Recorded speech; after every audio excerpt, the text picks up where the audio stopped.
Hello friend, John here, and welcome back to my story, where I take you through the lessons I learned when I sold my business. I hope by sharing these lessons with you, you won't make the same mistakes I did. In this video, I'm going to tell you how much it costs to sell our business and what you can expect the cost to be as well. I'm going to assume you'll use a business broker to market the business for sale, because that's what most business owners do. So let's look at the numbers. You remember from my earlier videos, our business was doing around 300,000 profit every year. So we'll use that as a starting point.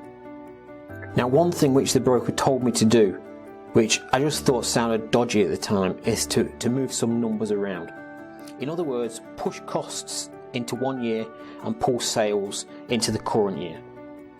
I can't remember the exact number, but the profit number jumped to around 700,000 after he'd done that. From that, the business valuation they put on it was 4.4 million. The first cost for this was an upfront fee of 5%. That's 5% of their valuation. That was a 220,000 listing fee. Now remember, that's not far from my real profit figure. Then there's sale preparation fees. He said there was quite a lot of work to be done, but I expect that's consisted mainly of manipulating the accounts.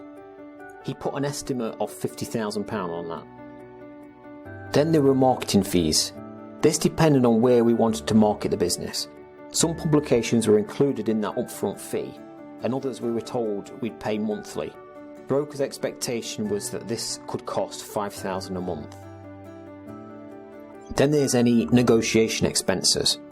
As I mentioned earlier, brokers like to be part of that negotiation, but they also expect you to pay them for it as well. Every hour and every mile travelling to and from your office, this figure is going to vary according to how much interest there is in the business, but the broker's expectation was to budget another £5,000 a month for that. Then there's accountancy fees.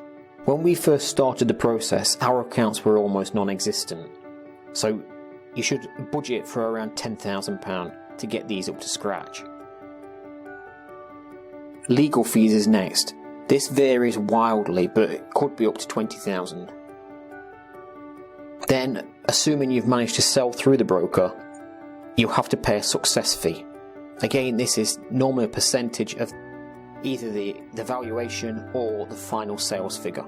In our case, it was 5% of the sales figure. So that's the headline costs. It's important to include something for your own input though, because you will spend a lot of time. Based on my experience of doing it already, I've got a few tips that might help you too. So first of all, don't use a business broker. Second, don't pay professional fees by the hour. Work on a fixed price or outcome-based price. Only use specialist M&A lawyers, that's mergers and acquisitions lawyers. Don't use local lawyers that deal with divorce and property and everything.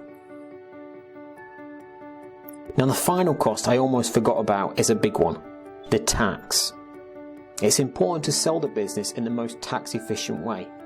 For me, in the UK, selling the shares was the most tax efficient, and I got an entrepreneur's tax relief.